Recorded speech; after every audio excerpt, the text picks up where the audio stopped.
Who doesn't have moments from your past that make you cringe? Who hasn't said, I can't believe I said that. I can't believe I wore that. I can't believe I thought that. I can't believe I did that. You ate dirt. You wanted to be a Ghostbuster. You shoplifted gum. You tried to be a white breakdancer. Plenty of liberals also want to abuse history to control the present. And last month, a scholar named James Sweet caught hell for calling them out for doing just that. He criticized a phenomenon known as presentism, which means judging everyone in the past by the standards of the present. It's the belief that people who lived 100 or 500 or 1,000 years ago really should have known better. For decades, Bill Maher was the guy progressives could count on. A lifelong liberal, marching right alongside them, waving the banner high. But something's changed. Now, instead of defending the woke left, he's torching it, and the heat is scorching. The man who once echoed every progressive crusade is suddenly sounding a lot friendlier to the center-right. And it's got his old allies wondering, what the hell happened? Today, we're diving deep into the real reason Maher's been setting the woke movement ablaze. And trust me, this isn't just a spark. It's a 5-alarm fire. Somebody call the fire brigade. And the problem is that nobody ever gets canceled for being too woke. So you can say the craziest thing, like men can have babies, and then nobody will, even though people are thinking, well, that's kind of nuts, nobody will say it. They'll just fall in line. Yeah, exactly. That's what I've always thought, men can have babies, sure. I saw a dude who was glowing yesterday, I mean, and that's the problem. And it's totally insane. Cowardice. Yes, it is. It's moral cowardice, isn't it? It's intellectual cowardice. But it also comes from a place of reality, that fear, because they see people around them literally getting cancelled, getting shamed and abused and hounded out of jobs. And they think, I don't want it to happen to me. Bill Maher didn't sugarcoat a single word. He called out the woke mob head-on, warning that their unchecked power and unhinged ideologies must be stopped, because nobody else has the guts to step up. To Maher, these ideas aren't just misguided. They're crude, they're reckless, and they slam straight into the wall of basic common sense. But here's the problem: fear. A thick, suffocating fear that keeps people's mouths shut. The threat of being canceled hangs over everything, silencing dissent before it can even be spoken. Some retreat into the safety of silence. Others go along with the madness just to avoid becoming a target. And that, Maher warns, is the real danger. When fear becomes a weapon, and ideology becomes the trigger.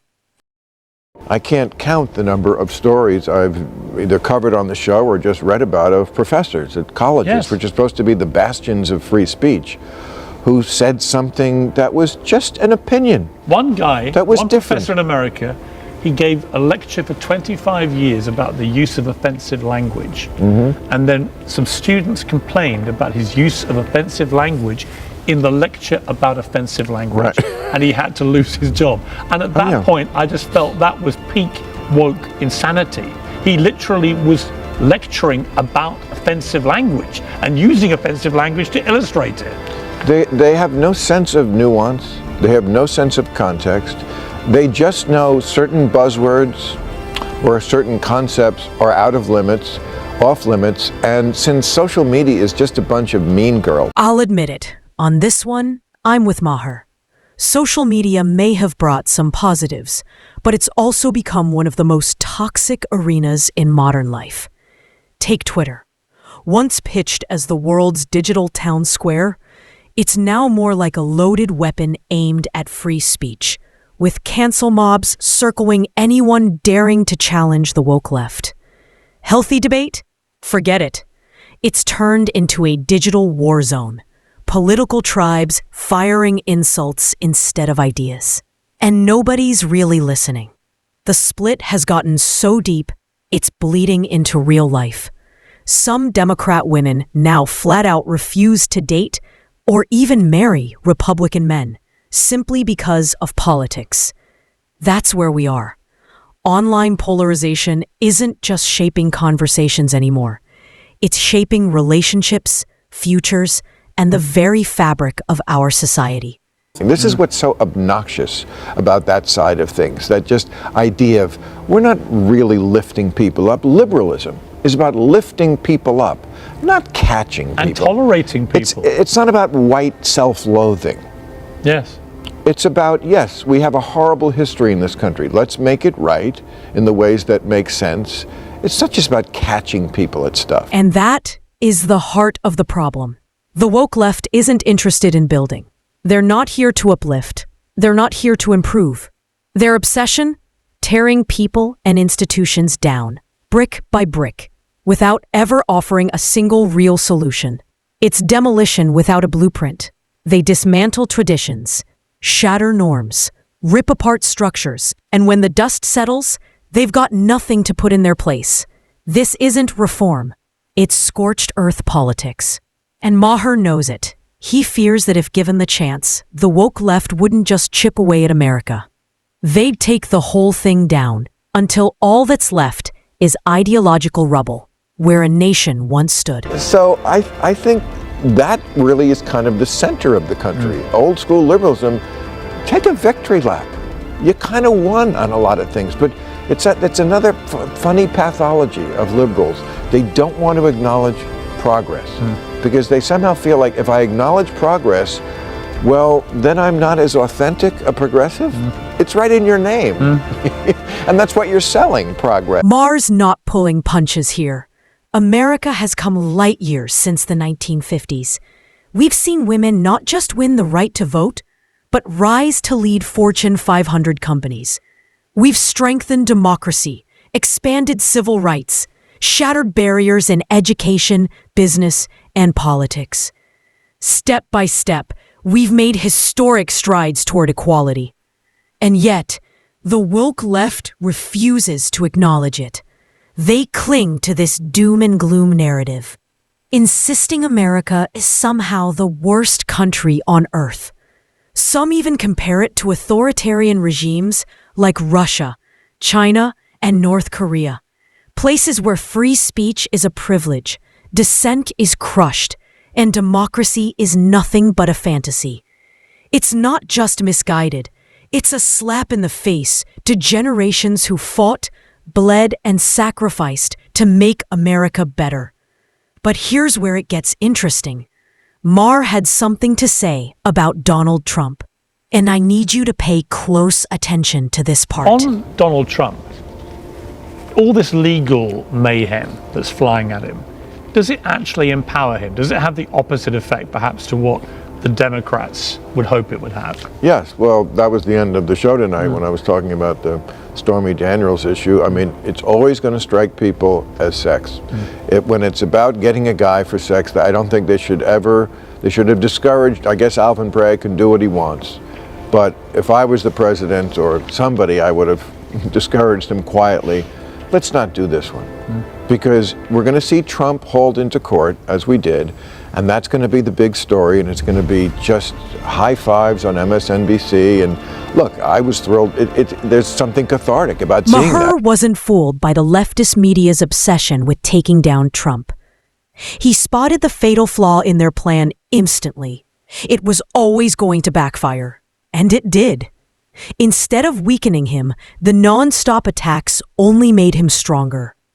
When Trump was finally dragged into court, MSNBC and CNN treated it like the grand finale of their crusade, convinced they had him cornered. They couldn't have been more wrong. The wall-to-wall coverage didn't bury Trump. It supercharged him. It put him front and center in America's political conversation. Every headline, every breathless panel discussion, every frame of footage made him look less like a criminal and more like a political warrior under siege. In trying to destroy him, they handed him the ultimate campaign spotlight. And Trump? He used it to dominate the stage. I'm constantly amazed when I rewatch movies from only a decade or so ago, and they were made in a way that today would get you burned at the Twitter stake. It's complicated. From 2009, to name just one of many I could choose, was made by a who's who of the most blue ribbon certified Hollywood liberals, woke approved and Democratic Party contributing, from the stars to the producers to the director. But it apparently occurred to none of them to have any kind of minority in the cast. You would need a divining rod to find a person of color within 500 feet of this movie set.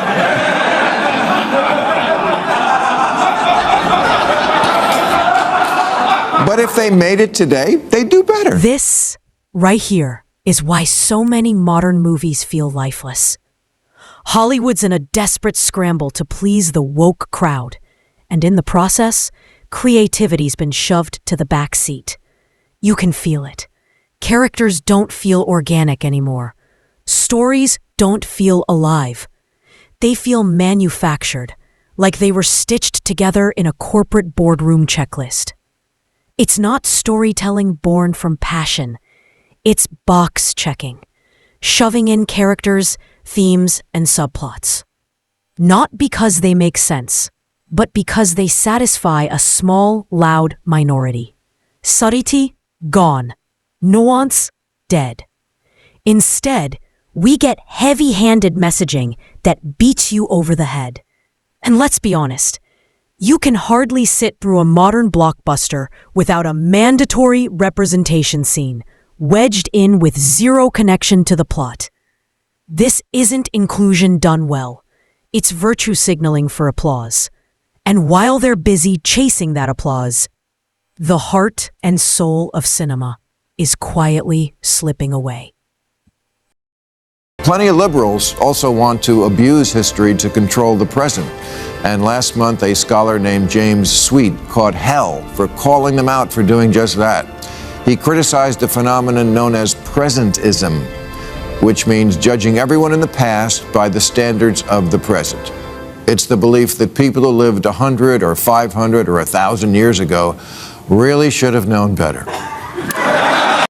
We're not the only ones who felt the claws of the woke mob. Even the giants of our history have been dragged into the crossfire. Abraham Lincoln, George Washington, Thomas Jefferson, Theodore Roosevelt, all of them posthumously canceled.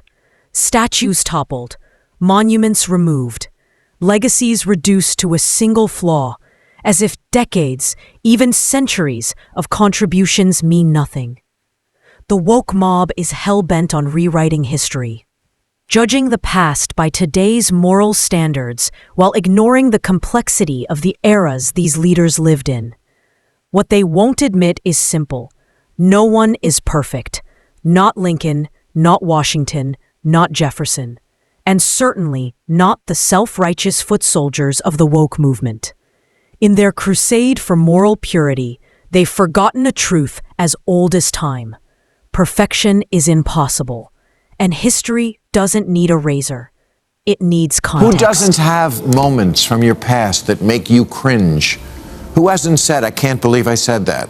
I can't believe I wore that. I can't believe I thought that. I can't believe I did that. You ate dirt. You wanted to be a Ghostbuster. You shoplifted gum. You tried to be a white breakdancer. We've all had moments we look back on and think, I could have done better. That's part of being human. So when people today sit in judgment of historical figures, endlessly hammering them for mistakes made decades, even centuries ago, it reeks of hypocrisy. And that's exactly the kind Maher can't stomach. It's one of the reasons he's been inching toward the political center. Even if he doesn't flat out say it, Maher sees the modern left as rigid, self-righteous, suffocating. Their endless purity tests leave no room for nuance, growth, or forgiveness, turning every past misstep into a fresh reason for cancellation. Maher sees the danger here.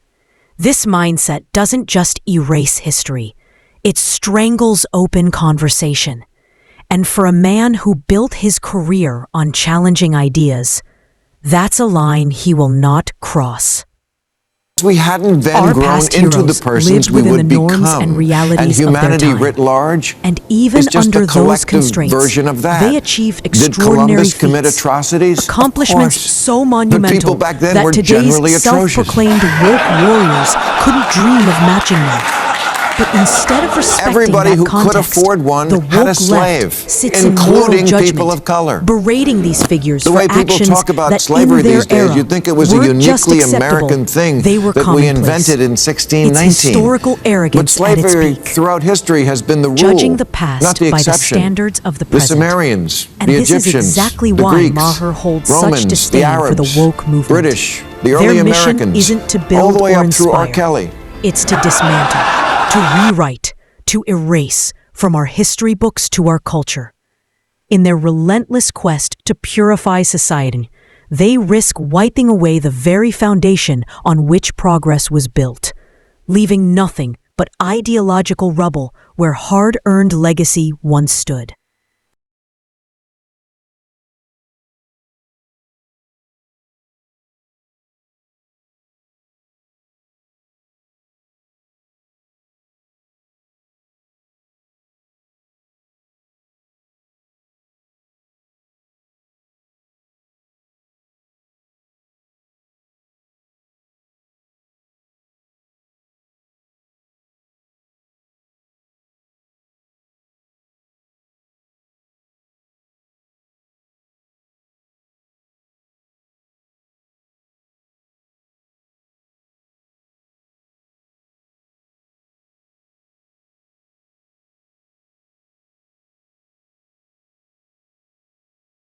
For Maher, the truth is simple. They've traded progress for destruction. Instead of building on America's achievements, they tear down history, vilify past heroes, stifle free speech, and inject divisive ideologies into culture and media. Maher sees how this toxic mindset suffocates open dialogue, weaponizes fear, and deepens polarization. From cancel culture to rewriting history, their tactics threaten to dismantle the very foundations that made progress possible. Maher's shift toward the center isn't betrayal. It's a stand against extremism. And in his view, saving America means challenging the woke left before they erase both its past and its future.